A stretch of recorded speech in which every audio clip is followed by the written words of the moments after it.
एक राजा ने अपने मुल्क में जुल्म सितम करके बहुत सारा खजाना जमा कर लिया और जंगल के बाहर एक किले में अपने सारे खजाने को खुफिया तौर पर छुपा दिया था।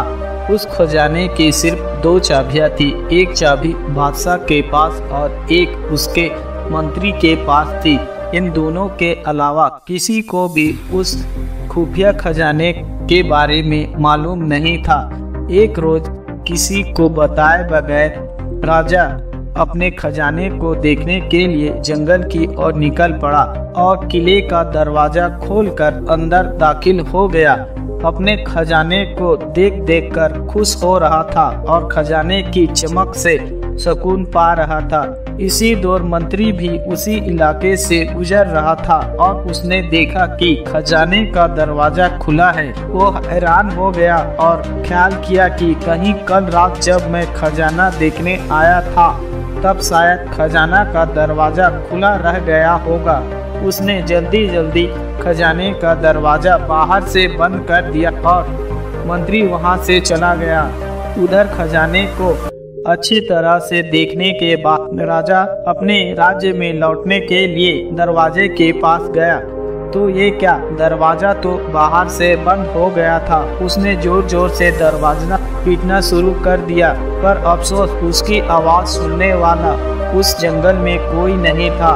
वो चिल्लाता रहा, अफसोस करते हुए थक हार कर खजाने को देखता रहा। थोड़ी देर बाद बादशाह को भूख और प्यास लगने लगी, पर वह पानी और खाना खा ही नहीं सकता था क्योंकि खजाने के किले में केवल वहाँ खजाने ही थे। वो रेंगता रेंगता हीरो के संदूक के पास पहुँच गया और बोला, हे दुनिया के नायाब हीरे, मुझे एक गिलास पानी दे दो।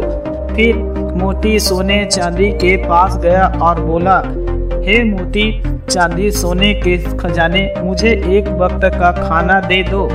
बादशाह को ऐसा लगा कि हीरे मोती उसे बोल रहे हैं कि तेरे सारी जिंदगी की कमाई तुझे एक गिलास पानी और एक वक्त का खाना नहीं दे सकती। बादशाह भूख से बेहोश होके गिर गया और जब उसे होश आया तो सारे मोती हीरे बिखेर के दीवार के पास अपना बिस्तर बनाया और उस पर लेट गया। वो दुनिया को एक पैगाम देना चाहता था, लेकिन उसके पास कागज और कलम नहीं था। उसने पत्थर से अपनी उंगली फोड़ी और बहते हुए लहू से दीवार पर कुछ लिख दिया। मंत्री और पूरा फौज बादशाह को तलाश करते करते बहुत दिनों तक बादशाह ना मिला तो मंत्री बादशाह के खजाने को देखने आया तो मंत्री ने देखा कि बादशाह हीरे जवाहरात के बिस्तर पर मरा पड़ा है और उसकी लाश को कीड़े मकोड़े खा रहे थे और बादशाह ने दीवार पर खून से लिखा हुआ था, ये सारी दौलत एक घूंट पानी और एक निवाले के बराबर भी नहीं है।